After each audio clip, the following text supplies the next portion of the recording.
গরিবের সুখ নেই, গরিবের কখনো সুখের প্রহরই আসে না। বর্ষাকালে জলকাদার মধ্যে আমার সংসারের কাজকর্মগুলো নিজের হাতে এত কষ্ট করে কিভাবে করি তারই একটা ছোট্ট ভিডিও নিয়ে তোমাদের সামনে হাজির হলাম। উঠোনের অবস্থা দেখে তোমরা বুঝতেই পেরে গেছো, কারণ আমার সমস্ত কাজকর্মগুলোই হচ্ছে বাইরে দিয়ে মূলত, তাই এর জন্য আমার কাজকর্মগুলো করতে ভীষণ কষ্ট হয়। তার মধ্যে যদি হয় একটানা বৃষ্টি, কী আর বলবো, কাজকর্ম তো করতেই হবে। এই তো প্রত্যেক দিনের মতো তাড়াতাড়ি করে সোজা চলে আসলাম সকালের খাবার বানানোর জন্য।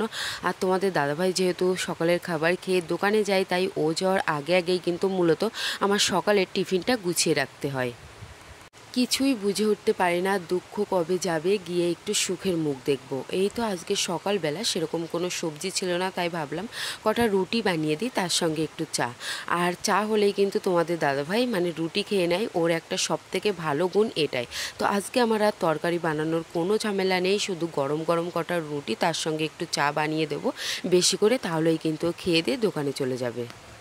অভাব যে মানুষকে কতটা যন্ত্রণা, কতটা কষ্ট দিয়ে তিলে তিলে শেষ করে দেয়, যে সমস্ত সংসারগুলোতে, পরিবারগুলোতে অভাব রয়েছে, একমাত্র তারাই বোঝে। কথাই আছে, ছেঁড়া কাতায় শুয়ে নাকি লাখ টাকার স্বপ্ন দেখতে নেই।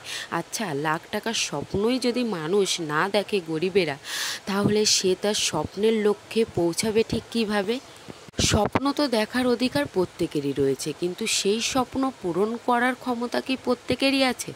স্বপ্ন, এমন স্বপ্ন দেখো যে স্বপ্ন তোমাকে পূরণ করার লক্ষ্যে তোমাকে ঘুমাতে পর্যন্ত দেবে না। তো যাই হোক, এদিকে আমার সকালের খাবারটা বানিয়ে দিয়েছিলাম, তোমাদের দাদাভাই খেয়ে দিয়ে। আর এখন এই তো অনেক জামা প্যান্ট ছিল 4টে মানুষের, আর এই ভাদ্র মাস পড়া থেকে একটা দিনও ঠিকঠাক করে রোদ্দুর দেয়নি, আর 4টে মানুষের জামা প্যান্ট প্রত্যেকেই যে যার মতো কাজে যায়, সকলেরই নোংরা হয়েছে। তাই কিচ্ছু করার নেই, মেঘলা মেঘলা ওয়েদারে ভাবলাম যে না, একটু কেচে ধুয়ে দিই, একটু বাতাসে যতটা শুকায়, না হলে ফ্যানের তলায় দিয়ে দেবো। কিন্তু জামা প্যান্টগুলো কাচার পরে পরে ভীষণ অসুবিধায় পড়তে হয়েছে, কারণ জামা প্যান্টগুলো যখন আমি মেলে যেই বাড়িতে এসেছি, তারপরেই আবার হুড়মুড়িয়ে বৃষ্টি। জানো তো, যখন আমি আমার এই সংসারে পা রেখেছিলাম তখন আমার বয়স ছিল মাত্র 19 বছর। দেখতে দেখতে কতগুলো সময় পার হয়ে গেল, সময় কত সংকীর্ণ, তাই না? মানে ফেলে আসা দিনগুলো যতই তুমি চাও সেগুলোকে আর ফেরত পাবে না। যদি ফেরত পেতেও চাও, তাহলে দেখবা যদি তোমাদের মনে পড়ে, তাহলে তোমাদের মনের মধ্যে শুধু আক্ষেপ আর কষ্ট ছাড়া কিছুই কিন্তু থাকবে না। পুরোনো দিনের সমস্ত ফেলে আসা স্মৃতিগুলো ভুলে এখন সামনের দিনগুলো কেমন হবে সেগুলো নিয়েই ভাবতে চাই। আজকে সকালবেলা ঘুম থেকে উঠে এত পরিমাণে বৃষ্টি হয়েছে, কী আর বলবো। আর আমার যেহেতু সমস্ত কাজকর্মগুলো বাইরে দিয়েই কিন্তু করতে হয়, তাই ভীষণ কিন্তু কষ্ট হয়, জল কাদা পার হয়ে হয়ে কিন্তু এক একটা কাজকর্মগুলো আমাকে কিন্তু সেরে নিতে হয়। তো এদিকে যতটুকু আমি ঠান্ডা জল দিয়ে কাচাকুচো করতে পারলাম, তো সেগুলো করে নিলাম। আর কিছু কিছু জিনিসপত্র রয়েছে যেগুলো কিন্তু গরম জল দিয়ে না কাচলে পরিষ্কার হবে না, তাই সেই সমস্ত কিছুগুলো আমি রেখে দিলাম। তো পরবর্তীতে আর সেগুলো কিন্তু আর কাচতে পারিনি, কারণ বৃষ্টির জন্য সত্যি কাচতে পারিনি। আর এখানে এখন এক এক করে সমস্ত কিছু বেশ ভালো করে কিন্তু ধুয়ে নিচ্ছি, একটু তারে মেলে দিয়ে আসবো। এত পরিমাণে সকলের জামা প্যান্ট যে এক জায়গায় নোংরা হয়েছিল, সেগুলো যদি কাচাকুচি করতাম, তাহলে দিন দিন কিন্তু আরও বেড়ে যেত। তাই আজকে যা কিছু তাই হয়ে যাক না কেন, সমস্ত কিছুই নিয়ে এই তো আমি কাচাকুচি করতে কিন্তু বসে পড়লাম। আর এখনও কিন্তু আমার অনেক কাচাকুচি করতে বাকি রয়েছে, দুঘরের বিছানার চাদর থেকে শুরু করে আরও তো অনেক কিছু, মানে যেগুলো গরম জল দিয়ে ছাড়া পরিষ্কারই হবে না।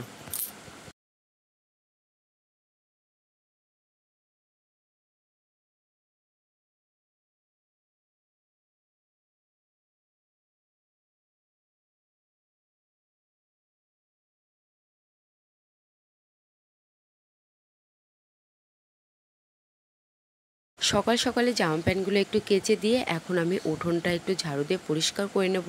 এরকম জলকাদার মধ্যে উঠোনটা কিভাবে ঝাড়ু দেবো সেটা বোঝার মতো অবস্থা আমার আর নেই। তো উঠোনের অবস্থা দেখে তোমরা বুঝতেই পারছো যে একটানা বৃষ্টি হওয়ার কারণে উঠোনের অবস্থাটা ঠিক কতটা খারাপ হয়েছে।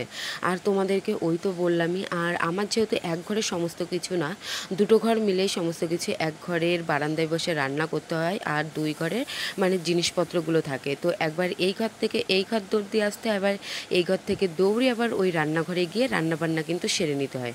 তো ভাবলাম যে না, সামনের সাইডটায় অনেকটা জল বেঁধে গেছে, আর এই জলগুলো যদি আমি সরিয়ে দিই, তাহলে কিন্তু মানে এই জলে শ্যাওলা জমে আরও কিন্তু বেশি স্লিপ টানবে। তাই এই তো এখানে হচ্ছে আমি জলগুলো একটু সরিয়ে দিলাম। ঝাড়ু দিয়ে কোনো লাভই হয়নি। ঝাড়ু দেওয়ার কিছুক্ষণ পরেই এই তো বৃষ্টি চলে এসেছে। এবার কাঠঘর থেকে কিছু কাঠ নিয়ে রান্না বসাবো, তাই ওই তো কাঠও আমি এনেছি, কিন্তু এত পরিমাণে দমকা হাওয়া দিচ্ছিল যে উনুনটা ঠিকমতো আমি জ্বালাতেই কিন্তু পারিনি। তাই এই তো গ্যাসেই কিন্তু রান্নাটা বসিয়ে দিলাম। গতকাল আমার শ্বশুরমশাই যে মাছ এনেছিল তার থেকেই কয়েক টুকরো মানে পেটির মাছগুলো আমি রেখে দিয়েছিলাম আজকে রান্না করার জন্য। তাই এই তো এখানে হচ্ছে একটু আলুর পরিমাণ বেশি দিয়ে আর সামান্য একটু ওল ছিল, তো সেটা দিয়ে তরকারিটা কিন্তু আমি রান্না করে নিলাম। জলকাদার মধ্যে আমার হালটা তো তোমাদেরকে দেখালাম। আর তোমরা এই বর্ষাকালে কে কেমন রয়েছো অবশ্যই একটু কমেন্ট করো। অনেকেই বলে যে তাদের নাকি বর্ষাকাল ভীষণ ভালো লাগে। বর্ষাকাল ভালো লাগে, কিন্তু একটানা অবিরাম বৃষ্টি মোটেও ভালো লাগে না। যাদের শহরে বাড়ি তাদের অবশ্যই ভালো লাগবে, আর আমাদের মতো যাদের গ্রামে বাড়ি, যাদের সমস্ত কাজকর্মগুলো এইভাবে করতে হয় ছোটাছুটি করে কাদা জল চটকিয়ে চটকিয়ে, তারাই জানে যে এর কষ্টটা ঠিক কতটা।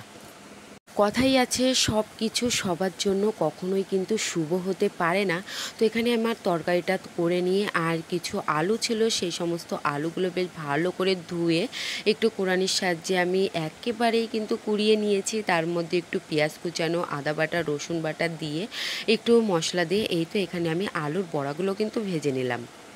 যাই হোক, আজকের ভিডিওটি আমি সেমন একটা বড় করব না। আজকের ভিডিওটি আমি এখানে শেষ করছি। যদি আমার চ্যানেলের ভিডিওগুলো তোমাদের একটু ভালো লেগে থাকে তাহলে অবশ্যই চ্যানেলটিকে সাবস্ক্রাইব করে দিয়ে আমার পাশে থেকো, সঙ্গে থেকো।